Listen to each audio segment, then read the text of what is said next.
Return the $40,000 your child took or leave, Dad said, blocking the doorway. My sister chimed in. My daughter spotted him by the safe. We all agreed. I grinned, placing the bank documents and her car lease on the table. Just 5 minutes later, her husband stepped out, and she said, Hey, Reddit, my father always said our family was built on trust, but what he really meant was obedience. We were expected to agree, nod, smile when things were unfair, and stay silent when we were wronged. I learned that lesson the hard way when they accused my son of taking $40,000. It was a Sunday morning. We had just arrived at my parents' house. My 12-year-old son, Adam, holding a box of cookies he had baked, was anxious yet thrilled to see everyone. But as soon as we entered, I sensed the tension. Mom wouldn't meet my gaze. Dad stood by the fireplace with his arms crossed. And my sister Lydia, she was smiling, a forced, sharp smile that didn't reach her eyes. Can we talk? Dad said, gesturing for me to sit. I slowly sat down with my son next to me. Then he uttered the words I'll never forget. Return the $40,000 your son took or leave. I blinked in disbelief. What? Lydia crossed her arms. My daughter saw him near the safe yesterday. We all agreed it had to be him. I stared at her, shocked. Her daughter was only 7, and she was using her like a witness in a trial. Adam's lip quivered. Grandpa, I didn't take anything, he whispered. But Dad's expression was unyielding. You were the only child here. Don't lie. My throat tightened. I glanced around the room, hoping for some reason, but Mom remained silent. Lydia's husband just looked away, as if this situation was too awkward for him to confront. So that was it. They had made their decision. I could have screamed, cried, begged, but instead I smiled. In that moment, I realized something important. They weren't asking for the truth. They wanted submission. And I was done with that. I stood up slowly, took my son's hand, and said calmly, All right, if that's how you want to do it. Dad frowned. What does that mean? I replied, You've made your choice. Now I'll make mine. Then I walked out. For the next 3 days, I didn't say a word, didn't call, didn't argue. But what they didn't know was that I had evidence. Evidence that would shatter their little lie. Lydia's missing money wasn't missing at all. It had been relocated by her husband. I had helped him years ago with his small business loans. So, when I noticed his name on a transfer notice I received by mistake, I knew exactly where to look. In just 2 hours, I gathered her entire digital trail, bank transfers, lease documents, hidden accounts, and right there was a transfer of $40,000 into a private joint account under her husband's name. I didn't need to say anything, not yet. Because truth, when delivered too soon, sounds like noise, but at the right moment, it sounds like justice. The following Sunday, I returned to their house. Dad opened the door, his face cold. Well, do you have the money? I smiled slightly. I have something better. I walked past him into the living room. Lydia was there, pretending to scroll on her phone, still blaming my son. I asked softly, Do you still think he took it? She looked up. Until you prove otherwise. Yes, I replied, perfect. Then I reached into my bag and placed a folder on the table. Inside were printouts of every transaction, her bank records, and her car lease renewal, which she had forgotten to mention. I pushed it toward her. Maybe start with page 3, the one about the joint account transfer. Her face lost all color. Dad frowned. What is this? Proof, I said gently. Proof that your precious daughter took the money herself and blamed my child to cover it up. Lydia's husband shifted uncomfortably. Then, without saying a word, he stood up and left. The room fell silent. Mom covered her mouth with her hand. Dad looked furious, but not at me. Lydia stammered, Why did you hack my account? No, I said calmly. You used my old financial login for your business at least 2 years ago. You forgot to change it. Tears filled her eyes. Please don't tell anyone. I tilted my head. Don't worry. I'm not interested in humiliating you. I just wanted to clear my son's name. Dad tried to speak, but I interrupted him.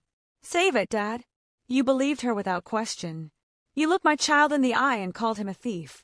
Adam, quietly standing by the door, observed the entire scene. He didn't say anything, but when I glanced at him, his small smile conveyed everything. a quiet blend of sadness and relief that only children can understand. I turned to Dad one last time. "You owe my son an apology." "Not me, him." He didn't respond, only lowered his gaze. That silence was enough. I took Adam's hand again, looked at Lydia and whispered, "Rich truths always come out, especially when buried under money." Then I walked out. That night, I tucked Adam into bed. He looked up at me and asked, "Mom, do they still hate me?" I smiled softly. "No, sweetheart. They just learned what hate looks like when it turns into guilt." And as I turned off the light, I realized I wasn't angry anymore. Just done. Done trying to prove myself to people who would rather believe a lie than face the truth. Because sometimes, silence isn't weakness. It's power waiting for the right moment to speak. 2 weeks later, I received a call from Lydia's husband. He said, "You should know she's facing charges now." What he told me next made me realize the $40,000 wasn't just money, it was a warning sign of something much darker. 2 weeks after I cleared my son's name, my phone rang while I was cooking dinner. The screen showed a name I didn't expect, Ethan, my sister's husband. I hesitated before answering. Something in my gut told me this wasn't just another apology. I picked up. "Ethan." His voice sounded tired and broken. "I thought you should know what's happening." He took a shaky breath. "Lydia's being investigated for fraud." I froze. "Fraud?" "Yeah. The $40,000 wasn't the first time. She's been taking money from my company for over a year, small amounts at first, then larger ones. I didn't want to believe it until the accountant showed me proof. I closed my eyes. Of course, it wasn't about my son, it never was. She needed someone to blame before the walls closed in, someone innocent enough to take the fall quietly. Ethan's voice broke. She forged my signature on multiple withdrawals. And when I confronted her, she said, "You think they'll ever believe you over me?" He gave a hollow laugh. She thought she was untouchable. I didn't know what to say. For all her cruelty, Lydia was still my sister. But guilt and blood don't erase consequences. "What happens now?" I asked softly. "She's been suspended. Lawyers are involved. Your dad's trying to cover it up, but it's too big this time." Then his voice dropped almost to a whisper. "She asked me to call you. She wants to talk." I exhaled slowly. Tell her I have nothing left to say. A few days later, a letter arrived in my mailbox. No return address, no name, but I recognized the handwriting. It was Lydia's. I sat on the couch, my hands trembling slightly as I unfolded the paper. It began simply, "I don't expect forgiveness." She wrote that she panicked, that she had been drowning in debt for months, that every lie she told led to another until she couldn't tell where truth ended anymore. She said she saw me as the safe villain, someone everyone would believe was capable because I was strong, because I didn't cry when they accused me, because silence, to her, looked like guilt.